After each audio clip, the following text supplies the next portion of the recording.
नमस्कार, मैं advocate doctor Ajay Kumar Pande, Supreme Court of India पुनः आप सबका स्वागत करता हूँ। जी हाँ जनाब, बड़ा ही दिलचस्प मुकदमा सुप्रीम कोर्ट से। इन दिनों सरकार, कानून और सुप्रीम कोर्ट बहुत ज्यादा चर्चा में, सुर्खियों में। कई मामले हैं जहां सरकार को सुप्रीम कोर्ट ने सख्त चेतावनी दी है, आड़े हाथों लिया है और ऐसा लगता है कि सरकार अपना दामन बचाने की पुरजोर कोशिश कर, चाहे वह कॉलेजियम का मामला हो, चाहे वह बुलडोजर बाबा के बुलडोजर कार्रवाई का मामला हो, चाहे वह मनीष सिसोदिया के पीएमएलए ईडी के केस में बेल का मामला हो। ऐसा लग रहा है कि बिल्कुल फिलहाल सरकार और सुप्रीम कोर्ट एक दूसरे के आमने सामने। देखिए, मेरा इस एपिसोड में या किसी भी एपिसोड में इस चैनल पे राजनीति से कुछ लेना देना नहीं है।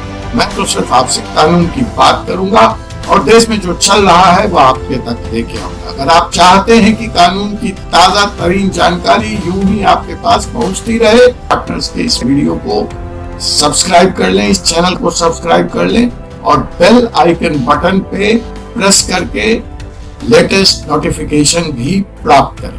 कानून की जानकारी आपको देश में लोकतंत्र के अधिकार के रक्षा के लिए आवश्यक है, अपनी संपत्ति के लिए आवश्यक है, अपने संतति के लिए आवश्यक है, अपने जान माल के रक्षा के लिए आवश्यक है। तो आइए हम देखते हैं आज एक ऐसा मुकदमा जिसमें जो आरोप है कि व्यक्ति अभी पैदा नहीं और एक अपराध में उसको नामित कर दिया जाता है पैदा होने से पूर्व। दिलचस्प है ना ये मुकदमा? जानना चाहते हैं तो बने रहिए हमारे इस एपिसोड में और हम आपको लिए चल रहे हैं कि सुप्रीम कोर्ट ऐसी चेष्टा को, ऐसे दुष्चक्र को, पुलिस की इस कार्रवाई को कैसे देखता है और सुप्रीम कोर्ट ने सरकार को क्या चेतावनी दी, सुप्रीम कोर्ट ने पुलिस को के मुखिया को क्या चेतावनी। यह फैसला या यह मुकदमा इसलिए भी और दिलचस्प और रोचक हो जाता है कि यह नामी गिरामी गैंगस्टर टर्न पॉलिटिशियन जो वर्तमान समय में उत्तर प्रदेश की जेल में हैं, सलाखों के पीछे हैं, उनसे संबंधित है। जी हाँ, मैं पूर्वी उत्तर प्रदेश और बिहार के बाहुबली नेता मुख्तार अंसारी की बात। यह मुकदमा उन्हीं से संबंधित है, उनके परिवार से संबंधित है, लेकिन जो पुलिसिया कार्रवाई है वो उनके परिवार के ऐसे व्यक्ति पे की गई है जिसका जिस वक्त वो अपराध होना बताया गया है वह व्यक्ति पैदा ही नहीं हुआ। तो सवाल जो कानूनी है कि क्या किसी ऐसे मुकदमे में किसी ऐसे व्यक्ति को नामित किया जा सकता है जिसका अभी जन्म ही नहीं हुआ है। हम इसका जवाब ढूंढेंगे सुप्रीम कोर्ट के इस मुकदमे में, सुप्रीम कोर्ट के इस फैसले में। तो आइए हम देखते हैं कि सुप्रीम कोर्ट में यह कौन सा मुकदमा था और मुख्तार अंसारी परिवार का कौन सा शख्स इस मुकदमे में मुजरिम बना है, पुलिस ने उसको मुजरिम बनाकर पेश किया। जी हाँ, मुकदमा यह उत्तर प्रदेश की पुलिस ने मुख्तार अंसारी भी उस मुकदमे में नामित हैं। मुख्तार के साथ साथ उनके दोनों बेटे उमर अंसारी और अब्बास अंसारी इस मुकदमे में नामित हैं और मुकदमा जो पंजीकृत है वह विभिन्न आईपीसी की ताज़-ए-राते हिंद की दफा 120 बी, 420, 467, 468 और 471 आईपीसी के साथ साथ section 3 of the prevention and damage of public property act 1984। यह मुकदमा कायम है परिवार के 3 सदस्यों के खिलाफ। पुनः बता दूं, मुख्तार अंसारी, उमर अंसारी और अब्बास अंसारी। तो जो सुप्रीम कोर्ट जो शख्स पहुंचा था वो पहुंचे हैं मुख्तार के बेटे उमर अंसारी और जो उन्होंने सुप्रीम कोर्ट का दरवाजा खटखटाया वह अंतरिम जमानत की बात थी। माहौल आपने देखा कि पिछले दिनों दिल्ली पुलिस ने कैसे फौरी कार्रवाई करते हुए पत्रकारों के घर में दबिश डाली और 50 से ज्यादा पत्रकार को उठा लिया। दिन भर उनसे पूछताछ हुई, उसमें से 9 या 10 महिला पत्रकार भी शामिल हैं। उनसे सख्त पूछताछ उनके घर पर हुई और उनके मोबाइल और लैपटॉप को जब्त कर लिया गया।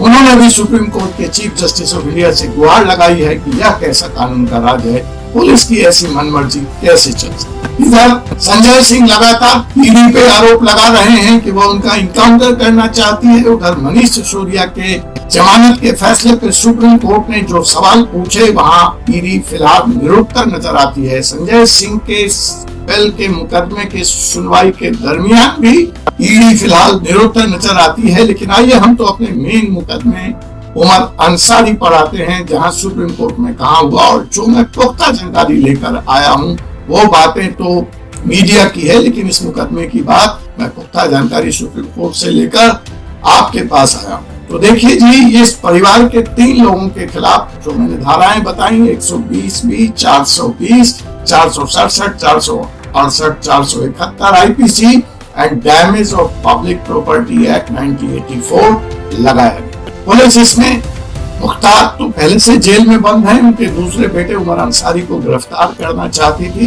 पहले हम FIR को समझे, पुलिस ने जो आरोप लगाया। पुलिस का आरोप है कि मुख्तार के परिवार के इन 3 सदस्यों ने वर्ष 1371 से लेकर के वर्ष 1379 8 साल के लैंड रिकॉर्ड में हेराफेरी की। इवैक्यू प्रॉपर्टी, निष्क्रांत प्रॉपर्टी, ऐसी प्रॉपर्टी जो हिंदुस्तान के नागरिक पाकिस्तान चले गए और अपनी खेतिहर जमीन पड़ती छोड़ गए थे, इस प्रॉपर्टी को हम लोग निष्क्रांत प्रॉपर्टी, वैक्यू प्रॉपर्टी कहते हैं। तो यह जो रिकॉर्ड है, लैंड रिकॉर्ड, जैसा कि पुलिस का आरोप है इस परिवार पे कि इन्होंने इस डॉक्यूमेंट्स में धोखाधड़ी की और वर्ष 1371 से लेके वर्ष 1379 तक में फसली जो रिकॉर्ड दर्ज था उसको फसली से हटा दिया और उसको आबादी में दिखा दिया और इस जमीन पर कब्जा किया। यह पुलिस का आरोप है। पुलिस को इस मामले की जानकारी तब लगी जब इन्होंने इस बिल्डिंग पे land and building plan sanction की अनुमति मांगी LDA से, और सैंक्शन मांगने वाले में एक लाभार्थी उमर अंसारी भी थे। इसलिए पुलिस का कहना है कि उमर अंसारी भी इस मुकदमे में वांछित हैं, उनके खिलाफ भी आरोप तय होता है क्योंकि लैंड रिकॉर्ड से छेड़छाड़ में वह भी शामिल थे। अब सुप्रीम कोर्ट में जब यह मुकदमा शुरू हुआ तो सुप्रीम कोर्ट ने परिस्थिति जन साक्ष्यों को मद्देनजर रखते हुए और जो फैक्ट्स उसके सामने थे उसमें उत्तर प्रदेश के सरकारी अधिवक्ता महोदय से पुलिस से यह सवाल पूछा कि जिस वक्त यह लैंड का ट्रांसफर हुआ उस समय तो उमर अंसारी पैदा भी नहीं, तो आप मान्यवर क्या मुझे यह बताएंगे कि ऐसे अपराध के लिए कि जब व्यक्ति पैदा ही नहीं हुआ है आप उसको कैसे वांछित कर सकते हैं, कैसे आरोपित कर सकते हैं, कैसे नामित कर सकते? इसका जवाब सरकारी पक्ष के पास नहीं था और उन्होंने इस मामले में कुछ दलील जब देनी चाहिए तो सुप्रीम कोर्ट ने बड़ी सख्त सुप्रीम कोर्ट ने यह कहा कि बेहतर है कि इस मामले की पैरवी अब आगे ना करें, वरना आपका केस इसी स्टेज पे जो अंतरिम जमानत का केस है, अभी ट्रायल भी शुरू नहीं हुआ है, सुप्रीम कोर्ट को इसकी नट बोल्ट ढीला करना पड़ेगा और आपके केस को खराब कर देना पड़ेगा। Let me read out from the judgment. Supreme Court क्या कहता है? यह मुकदमे की सुनवाई we have taken justice MM Sundaresh and justice Prashant Mishra की अदालत में चल रही थी और देखिए उन्होंने क्या टिप्पणी की है उत्तर प्रदेश सरकार के बारे में। Please don't make us say anything that will destroy your case. इससे सख्त टिप्पणी क्या हो सकती है? The grandmother Umar Ansari के दादी ने यह जमीन अपने नाम करी, एक्वायर किया। The grand mother had acquired the property and he was not even born. उस वक्त वो उमर अंसारी पैदा भी नहीं हुआ था। So please refrain yourself from saying anything or arguing more on this।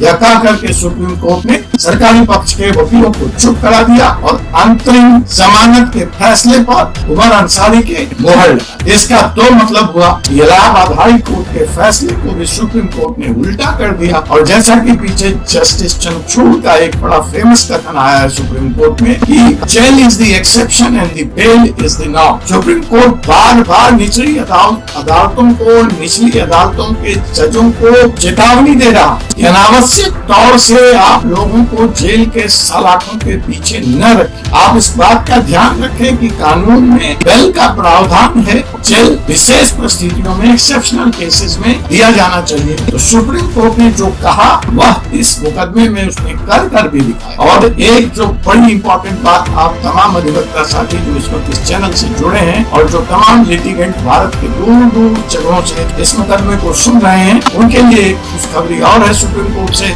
वह खुशखबरी है कि सुप्रीम कोर्ट ने तमाम अदालतों को, high court, Mumbai high court विशेष करके और तमाम ट्रिब्यूनल को, NCLT, NC, ALT, green tribunal, CAT, income tax tribunal को बहुत सख्त आदेश दिया है कि आप किसी भी लिटिगेंट को या किसी भी अधिवक्ता को फिजिकल हियरिंग के लिए मजबूर नहीं कर सकते। आपको अधिवक्ताओं को और लिटिगेंट को वर्चुअल हियरिंग, कैमरे के माध्यम से हियरिंग, सुदूर हियरिंग देना ही पड़ेगा। तो आने वाले समय में मुझे लगता है कि सुप्रीम कोर्ट ने यह जो अभिनव प्रयोग किया है उससे न सिर्फ मुकदमेबाजी के मुकदमों की संख्या में कमी आएगी, बल्कि लिटिगेंट्स और एडवोकेट्स के लिए भी सुविधाजनक तौर से अपने शहर में रहते हुए सुप्रीम कोर्ट पहुंचना और अन्य न्यायालय पहुंचना उसमें आसानी हो जाए। तो सुप्रीम कोर्ट ने जब यह आदेश दिया, उसका बैकग्राउंड में थोड़ा सा आपको बता दूं कि उनको जमानत मिल गई और उमर अंसारी अब जो टर्म्स एंड कंडीशन ट्रायल अदालत उनके ऊपर फिक्स करेगी उसके तहत वो अंतरिम जमानत पे रहेंगे। यहाँ पे एक बात की चर्चा करना और महत्वपूर्ण है, खास करके उत्तर प्रदेश के संदर्भ। यह एक ऐसा राज्य है जहां पहले एंटीसिपेटरी बेल, अंतरिम जमानत का प्रावधान ही नहीं, और परिणाम स्वरूप वर्षों तक लोग जेल के पीछे रहते थे, पुलिस द्वारा मनमाने तौर पर गिरफ्तार किए जाते थे, डिस्ट्रिक्ट कोर्ट से उनको जमानत नहीं मिलती थी। और इलाहाबाद कोर्ट का आलम ये था कि मुकदमों की इतनी घेर लगी थी कि वर्षों तक जमानत की अर्जी की वहाँ सुनवाई ही नहीं हो पाती थी, और अगर सुनवाई भी होती थी तो हाई कोर्ट से सिर्फ इस तरह के आदेश जिला न्यायालय को आते थे, इस मुकदमे को तात्कालिक तौर पर सुनकर इमीडिएट फैसला दे दिया। तो अगर हम वहां से चलें तो योगी जी की सरकार में ही अंतरिम जमानत के इस आदेश का प्रावधान को लागू किया गया उत्तर प्रदेश में, और आज उत्तर प्रदेश के भी जो लोग पुलिस के द्वारा सताए गए हैं या किसी अपराध में संलग्न हैं, वो अंतरिम जमानत के इस विशेष प्रावधान का फायदा उठा रहे हैं, और जिसका फायदा उमर अंसारी को यहाँ पर मिलता हुआ देखा जा रहा है। सुप्रीम कोर्ट ने बुलडोजर की जो नई न्याय व्यवस्था कायम हुई है कई राज्यों में, उस पर भी पिछले दिनों बड़ी सख्त टिप्पणी की है और इस तरह के फैसलों पे रोक लगाने की मांग की है, कानून के राज्य की स्थापना की बात की है, और भी कई मसले हैं जहां फिलहाल सरकार बचाव पक्ष में सुप्रीम कोर्ट के आगे नजर आती है। तो इस मुकदमे में, यह मुकदमा पहले भी उमर अंसारी सुप्रीम कोर्ट आए थे जब इलाहाबाद उच्च न्यायालय ने उनके अंतरिम जमानत के फैसले को रिजेक्ट कर दिया था। तो 17 जुलाई के अपने फैसले में सुप्रीम कोर्ट ने उमर अंसारी को गिरफ्तारी पर रोक का आदेश दिया था और उनसे पुलिस के इन्वेस्टिगेशन में शामिल होने को कहा था। अब जुलाई से लेकर के आज अक्टूबर तक सुप्रीम कोर्ट ने जब यह पाया कि पुलिस इन्वेस्टिगेशन में उनका भरपूर सहयोग रहा, तो सुप्रीम कोर्ट ने पुलिस से यह पूछा, सरकारी पक्ष से पूछा कि आखिर उनको अंतरिम जमानत पर क्यों नहीं छोड़ा जा सकता है, और पुलिस के तथ्यों से और दिए गए साक्ष्यों से सहमत न होते हुए उन्हें अंतरिम जमानत दे दिया।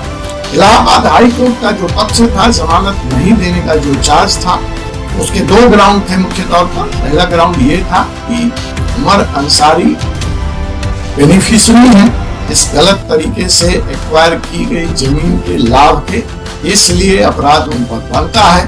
जो दूसरा पुलिस ने तर्क हाई कोर्ट के समक्ष रखा था कि देखिए ये डॉक्यूमेंट फोर्स्ड है, क्योंकि जो उमर अंसारी की दादी हैं वो कहीं भी हिंदी में साइन नहीं करती। इसका जो प्रॉपर्टी डॉक्यूमेंट है, जो प्रॉपर्टी को एक्वायर करने का डॉक्यूमेंट है, उसमें उनकी दादी का साइन हिंदी में है। उसके पूर्व के जितने भी दरखास्त हैं या उनके सिग्नेचर का स्टेटमेंट पुलिस के सामने मौजूद है, उसमें या तो उन्होंने अंगूठा लगाया है या उर्दू में साइन किया है। इलाहाबाद में जो दूसरा आधार जिसपे अंतरिम जमानत के फैसले को खारिज कर दिया था, उसका यह था पुलिस का तर्क कि जो जमीन एक्वायर किया गया है दादी के द्वारा, मुख्तार अंसारी की माँ और उमर अंसारी की दादी के द्वारा, तो उसमें जो डॉक्यूमेंट पे सिग्नेचर है उनकी दादी का वह हिंदी है, जबकि पुलिस का कहना है कि अन्य सारे दस्तावेज जहाँ उनकी दादी की हस्ताक्षर है या तो उर्दू में है या तो वहाँ पे अंगूठा लगा। तो इस सिग्नेचर में डिफरेंस के आधार पर पुलिस ने आरोप लगाया यह डॉक्यूमेंट फोर्स्ड है और इसके बेनिफिशियरी उमर अंसारी हैं, जिसके कारण उनको इस मुकदमे में वांछित किया गया है, उनको नामित किया गया है, आरोपित किया गया है। इलाहाबाद उच्च न्यायालय पुलिस के इस तर्क को कहीं न कहीं सहमत नजर आई और उन्हें अंतरिम जमानत पर छोड़ने से रिहा कर दिया। सुप्रीम कोर्ट ने उनके इस तर्क को नहीं माना। आपके लिए जो उसमें संदेश है कि देखिए आपके या आपके रिश्तेदारों के सिग्नेचर मिसमैच आने वाले दिनों में ऐसे किसी प्रॉपर्टी ट्रांजैक्शन में परेशानी का सबब न बने। खैर, सुप्रीम कोर्ट ने आपको फिलहाल इस मुद्दे पे राहत दी है और पुलिस को सख्त चेतावनी भी दी है, सरकारी पक्ष को स्पष्ट चेतावनी दी है। जो मेरा अपने इस बारे में जो अभी दौर चल रहा है सरकार, कानून और सुप्रीम कोर्ट, उसमें कहीं ना कहीं ऐसा लगता है कि सरकार के मुखिया को अनावश्यक रूप से खुश करने के लिए जो ये एजेंसियां हैं वो कुछ एक्स्ट्रा काम कर रही, कुछ अतिरेक में काम कर रही हैं, कानून का ध्यान नहीं रखा जा, क्योंकि मुझे नहीं लगता कि मोदी और योगी जी जैसे लोग इस तरह के बचकाने आदेश पुलिस और अधिकारियों को दे सकते हैं या दे रहे होंगे अमित शाह जी। लेकिन ये अपने अतिरेक में अपने आकाओं को खुश करने के लिए, वाहवाही लूटने के लिए इस तरह की कार्रवाई कर रहे हैं, कमजोर सी, जो आगे कानून की नजर में टिक नहीं पाएगी। देखिए, कानून की जो बेसिक अवधारणा है वह यह है कि जो इन्वेस्टिगेशन एजेंसी है, जो अभियोजन करता है,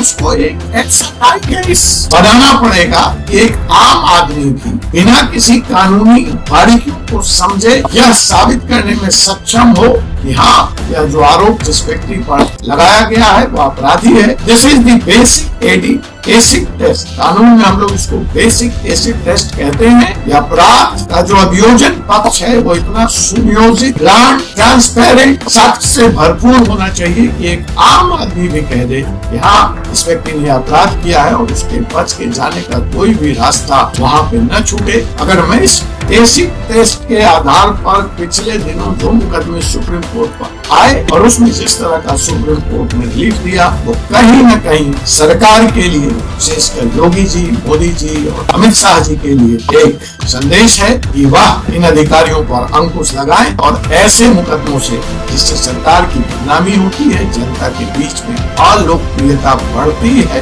अपराधियों पे आप जरूर कार्रवाई करें, पर टाइट केस या तो बिल्ड करें या अनावश्यक तौर पर सरकार की फजीहत कोर्ट और मीडिया में न कराएं। यह चुनावी वर्ष है, मुझे पूरा यकीन है कि आने वाला दिन और गर्म और टसल वाला होने जा रहा है। बाहुबली नेताओं की उत्तर प्रदेश और बिहार के चुनाव में कितनी भूमिका है आप हमसे ज्यादा बेहतर तौर पे जानते हैं। तो चलिए, आज की इस मुकदमे को हम यहीं पर समाप्त करते हैं और इस वादे के साथ आपसे अनुमति चाहते हैं कि आपसे पुनः मुलाकात होगी एक ऐसे ही दिलचस्प मुकदमे में अगले एपिसोड में। तब तक के लिए मुझे advocate doctor Ajay Kumar Pande, Supreme Court of India को अनुमति दीजिए। जय हिंदुस्तान, जय। आप सभी का स्वागत है। पूरी खबर देखने के लिए हम उठाएंगे आपकी आवाज। चैनल को सब्सक्राइब करें, लाइक करें, शेयर करें, कमेंट करें, ज्यादा से ज्यादा खबर को शेयर करें जिससे कि लोगों को अपने एरिया की खबर मिल सके। सभी का धन्यवाद। अपराध से अंजाम तक, खेत से खलिहान तक, अब हर खबर पर होगी हमारी नजर। पल पल बदलती देश और दुनिया की हर खबर पाइए सीधा अपने मोबाइल पर।